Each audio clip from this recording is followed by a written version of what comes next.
Well, Fran and I are delighted to be here at Ohio University campus, Chillicothe, and we want to thank OU for providing this great space. Health Commissioner Garrett, you tell me this is working out pretty well, right? This is working out very well. Why don't you tell me a little bit how it's working? Sure. So we operate a clinic here about 5 days a week. Our throughput can go up to 1,000. So we normally average, based on appointments and vaccine availability, about 300 to 500 given. So as you can see, Wednesday is our slower day. Most of our larger clinics are on Thursday, but I think the main thing I just would hit home is that we have open spots here next week, starting on Monday through Friday. So if you're interested and eligible in the existing groups, log on to our webpage or our Facebook group and get yourself registered for the vaccine. We have a spot for you. So that's great. They're doing a great job here. And, one of the things that Fran and I really enjoy, we got our second vaccination 3 weeks ago. So in the last week, we've been traveling around the state quite a bit, and these vaccination sites are full of happy people. It is just an amazing thing to go out there and talk to people who've been vaccinated, and they really feel like they've got the world kind of lifted off their shoulders. Now they can see their grandkids, they can live a much more normal life. So it's really a great thing to see. I might share with you a little statistics as far as Ross County is concerned. And maybe I'll just start, with the state. We just reported today, we're at yesterday 65,000 first doses, so we're very happy about that. It's one of our highest days. Statewide, we're now at 21.33% of all Ohioans have been vaccinated. 2/3 of our people in the state of Ohio 70 years of age and older have been vaccinated. As far as Ross County, I'll give you the numbers that I'm showing. These are from yesterday. They've not been updated yet today. But 15,078 people in Ross County have been vaccinated. That is almost 20% of the people in Ross County. And Garrett and I were just talking, though, that does not reflect any shots given at the VA here in Ross County. So the numbers would be significantly higher than that, really, for this whole region of the state, because people, of course, veterans from a large area come to Ross County. So we don't in our state numbers reflect that at all. So happy to answer any questions. We're getting emails from viewers who say they're having trouble finding appointments. What do you say to those folks who are having trouble? Yeah. As the health commissioner just said, they've got shots available now. You can sign up. I know that a number of communities, health departments, and others went online yesterday with new openings for next week. So the reason we opened it up for more people 40 and over is a number of health departments were telling us they had openings. And what we don't want to do is be in a situation where we've got shots, they're sitting there, we could be saving people's lives, and they're not getting out. So it's a real tension to figure out exactly, what the right number is. So, beginning this week, Friday, we're going to go to 40, and then in 12 days from now, we're going to go to open up for everyone. Should people be prepared to maybe go to an adjacent county or drive an extra half an hour or so? I mean, is that a reasonable thing to ask? Yeah, certainly people are doing that. We designed the system so that people would not have to do that. I think if they're willing to wait a week or two, they're going to be able to get it very close to home. But I would not discourage anyone from going out and trying to get the vaccine just as quick as they can. We had a friend who lived in the Akron area. I talked to him one day. He was getting his shot the next day. 3 weeks later, he was dead and got the COVID. Obviously, he had the COVID when he was talking to me on the phone, but he had no idea. So this virus is still very much out there. It has gone down appreciably in Ohio, as it has across the country, but it's still at really a pretty high rate.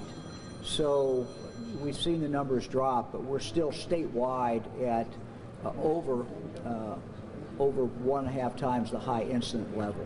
Governor, the Ross County, Chillicothe was named as one of the mass vaccination clinics out of Adena. Do you have any idea when that might be open? Yeah, we think that this will occur beginning the week of the 29th. That would be our goal. It really depends on whether we get the Johnson & Johnson in that week or whether it is the next week that we start getting it in. Our idea, at least at this point, is for some of the mass vac sites to have the Johnson & Johnson. It's quite interesting. We didn't know whether people would want to take the Johnson & Johnson or if they would have a preference, but there certainly is a market out there. There's certainly some people who just want to get one shot and be done with it. We have not had, as you know, a lot of the Johnson & Johnson in. We got it in the first 1 week, then the next week we got nothing. Next week after that we just got a little bit. So we anticipate that will jump up, though, around the first of next month.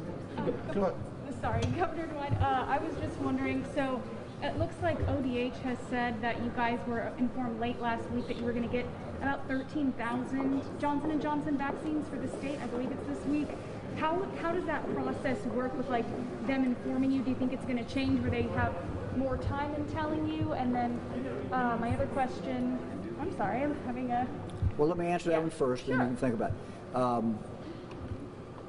it. Every week we are told, usually on Tuesday, Wednesday, what we're getting in for the next week. Now, the Biden administration has guaranteed certain levels for 2 weeks out, but then they come in with the exact level the week before. Then we, in turn, notify the health departments. We usually get notified what day? Thursday afternoons, Thursday evenings. So we'll let the health departments know, and we now have about 1,300 sites around the state, not just health departments, but pharmacies and hospitals. So we, on Thursday, let all of them know what they're going to get for the next week. So it's week to week that we know exactly what's coming in. Do you think that'll change? No. Like that process will change? No, I don't think the process will change. I mean, they've been good in trying to tell us what we will get for the, they'll guarantee us a certain level 2 to 3 weeks out. What we tell the local providers is go up to 75% of the number, what we think it's going to be. That way you'll be safe and you can book further. Because some departments want to book 2 weeks in advance, and that's great if they want to do that. And we just tell them to go up to about 75%, and that way they'll be safe in doing that. So, Governor, the Biden administration mentioned that the vaccination would be available for everyone in May. Can you talk about, is Ohio going to be on track with that timeline? Do you expect this summer to kind of be the free summer since we were locked down last summer? Well, I think this summer is going to be a lot better than last summer. You're going to see county fairs. The Ross County Fair will be occurring. You're going to see people at baseball games. You're going to see family reunions. Memorial Day is going to be a lot different than it was last year. 4th of July will be a lot different. So I'm looking forward to a very good summer. It really depends on how fast we can vaccinate people in Ohio, how willing people are to take the vaccination, and whether we continue for the next few weeks at least to wear masks. We're in a kind of a transition period. We're on offense with the vaccine, but we have to stay on defense and continue to wear the mask. Governor, I know last week you had said this week you would be issuing guidance on festivals, parades, graduations, and proms. Can you shed some light as to what that guidance will look like for those trying to plan these events over the summer? Yeah, I actually have prom guidance in my outbox, and I hope to get to it this afternoon so we can issue it. We're going to issue guidance as if these events were occurring now, with the understanding that as events change, we may be able to loosen up the guidance. But the guidance now basically is going to say you can do about anything, wear a mask now. So proms, you wear a mask. If the prom was occurring today, we'd say you need to wear a mask. If the graduation was occurring today, we would say wear a mask. Outside is better. If you can do it outside, that's probably better than doing it inside. So we have the specific guidance, but we expect things, if people continue to get vaccinated, and if the variant does not flare up and cause us huge problems, we think that things will be a lot better, in May and June and July. I mean, I told the minor league baseball teams they start May 4th, and I said, maybe even by May 4th we might be able to go at a higher percentage than 30%. We'll see. But Major League Baseball is April 1. We told them 30%. That's probably where they'll start, and we'll see where the season goes. So, just to be clear, with regard to prom, the guidance will be coming out today. Is that you're hoping for it to come out today? Let's look at tomorrow. Governor, we'll probably issue some of those tomorrow. I mean, we've already indicated what they're going to be. People really, there won't be any surprises in these guidance. It's really going to say wear a mask when you can, keep the distance, and you can go ahead and plan for these events, because people want to plan for graduation, they want to plan for the prom, they want to plan for other things in their lives, and we're trying to give them the ability to do that. Governor, on the same day that the Ohio Legislative Assembly passed Senate Bill 22, which I know you said you plan to veto, there was also another bill introduced into the House intending to strip Ohio's mask regulation. I was wondering if you have any comment on that. Well, I'm certainly opposed to that as well. We're almost out of this virus. We've almost won. If I can use a football analogy, we're driving the other team's goal line. We're down to the 5-yard line, the 4-yard line. Let's not walk off the field now and say we're not going to play anymore. Mm-hmm. So let's wear masks. Let's hang in there. Let's stay on offense. Offense is getting the shot in the arm. Defense is the mask. Let's continue to do that. So I think these bills are just a mistake. If you look at the bill that was passed by the legislature already and has been sent to my desk, I've already said that I'm going to veto the bill. I think some people didn't really fully understand what was in the bill, because some of the provisions were added literally at the last moment. So let me just give you an example of one of the things that would be a problem. About a year ago, Miami University had 2 students come back from Wuhan, and this was actually in February. It's just when everything was breaking. Fortunately, those students were good enough to quarantine. They stayed in their dorm. They did everything that Miami University and the Butler County Health Department asked them to do. We had to send away their sample. We couldn't process it. Had to send it away to the CDC. Fortunately, it came back and they were not positive. But under this proposal that's been sent to me that I'm going to veto, if that would have been in effect, and if those 2 students had said, hey, we're going to do what we want to do, the local health department would have had no way to stop them from circulating in the population on Miami's campus or anywhere else in Butler County. And that's because this bill says that you cannot have someone quarantined. A local health department cannot have someone quarantined unless there's been a medical diagnosis that this person has the virus or whatever the medical problem is. So in the case of the 2 Miami students, we couldn't diagnose it because there was no place to even test them in Ohio. We had to send it away to the CDC. The bill also says that if you've been come in contact with someone who's had a medical diagnosis, that also means you can quarantine them. But in this case, those individuals were all in China, and obviously we had no way of knowing whether the people they came in contact with had been diagnosed or not. So this is not about me, and it's really not so much about what's going on right now as it is about what may go on in the future. And we would not want any of our health departments not able to protect our citizens. Ebola is raging in certain parts of Africa. We have people in Ohio now who are being watched by health departments who have been potentially exposed to people with Ebola, who have come out of these countries. And so to tell our local health departments that you no longer will have any ability to quarantine these people at all, I think would be a very, very great mistake.